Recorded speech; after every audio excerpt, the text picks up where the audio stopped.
Hay de reconocerlo, si daquella era Antonia Bellocchi y era una mujer bien rara, pero eso sí, con una vida apasionante. 74 años a les sos espaldes, emigrante vasca en Francia, que pasare por París, por Guipúzcoa y que hiciera muchos perres. Eso sí, no sabemos exactamente cómo. Y que vivía la so viellera aislada del mundo y rodeada de todos los millones que ganara en Francia en un caserío de las Artes, en el centro exhausto del pueblo. Güey, en Crónicas Ocultes vamos a intentar resolver el misterio misterioso de Chimista Enea, ese era el nombre del caserío. Chimista Enea, ese era el nombre del caserío, como os digo, en el que Antonia Bellocchi vivió hasta 1917. Ese año desapareció de la faz de la tierra, eso sí, sin que los vecinos sintieran mucho la su ausencia. No solía relacionarse con mucha gente y además ya era habitual que la vieja volviera a visitar Francia, y ese día, efectivamente, el 17 de avientu, agarrara el tren de Irún, o por lo menos un compañero suyo de piso, de caserío, llevárala en coche hacia el tren de Irún para ir a Francia. Este paisano era Prudencio Zozaya, un paisano también de lo más extraño y fío de la criada de Antonia Bellocchi. ¿Vais entendiendo la historia? Porque es un poco compleja. Prudencio Zozaya era un total solterón, emigrante retornado. Él decía que con mucho éxito y además bien arrogante. Por ejemplo, ese año, en 1917, fuera él el que pagara todas las fiestas del pueblo de las Artes. A saber, una champanada, un brunch para los concursantes del concurso hípico y el disparo de 100 cohetes, llena. Y así nataben, en plena juerga, cuando el hermano de Antonia Bellocchi iba por desfacer todo el tinglao, por presentarse en Chimista Enea y preguntar por la su hermana. ¿Dónde está?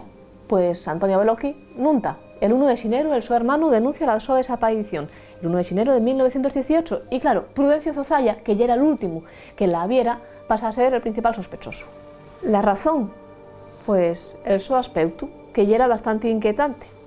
Decía la prensa que ya era, atención, un infeliz, que ya era baixo de estatura, con daqué de estrabismo nos huellos, esto demuéstrase también en semelles, y principalmente que tenía muy poco interés en saber qué fuera de la vieja.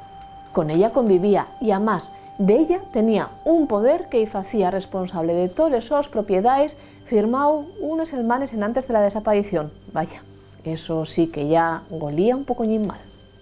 Además de todo eso, Prudencio no era el paisano ni el asesino más original que hubiera en este mundo, la verdad.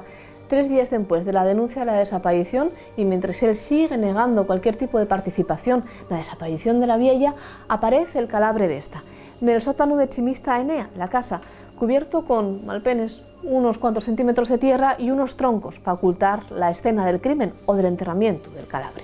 De quien matara a Antonia Bellocchi afogándola con la su propia mantilla. Bueno, pues el asesino ya lo sabemos, ¿verdad?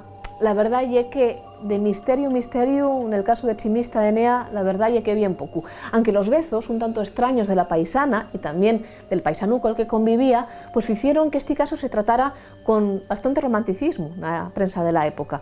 Pero la verdad es que el motivo ya era el de siempre, les perres. ¿Fue de verdad un crimen por perres? Entrugámonos más de 100 años después.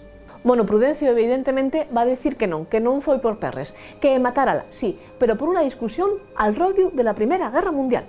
Que un día, discutiendo sobre el desendolcu de la Guerra Mundial, a Antonia Bellocchi dio por defender a los alemanes, y eso de defender al ejército alemán a Prudencio Zozaya, que llevaba de muy buen grado el ser, por un llau, español, y por otro llau, francés, pues no le gustó un res. Así que, muy contrariado por ello, la matara. Bueno, evidentemente no era asina. En el juicio, Ramón Yarza, que era farmacéutico del pueblo, declara que Prudencio Zozaya mercara tiempo atrás cocaína. La cocaína de aquella era una droga legal, pero Prudencio parece que la va a utilizar para proporcionarla a Antonia Bellocchi y así a poder adormecerla. Antonia ya era una vieja, muy vieja para la época, pero todavía con mucha energía y vitalidad, y probablemente si Prudencio, en sin drogala, hubiera intentado afogarla con la su toquilla, pues hubiérase resistido, pero no pudo. Prudencio, eso sí, va a defenderse como gato panza arriba.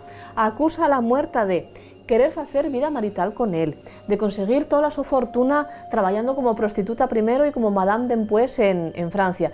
El caso ye que al final del juicio acaba demostrándose que Prudencio Zozaya de emigrante retornado sí tenía mucho, pero de emigrante retornado con éxito bien poco, y que quería quedar con todos los perres de Antonia Bellocchi. Ya lo veis, ni misterio ni misteria.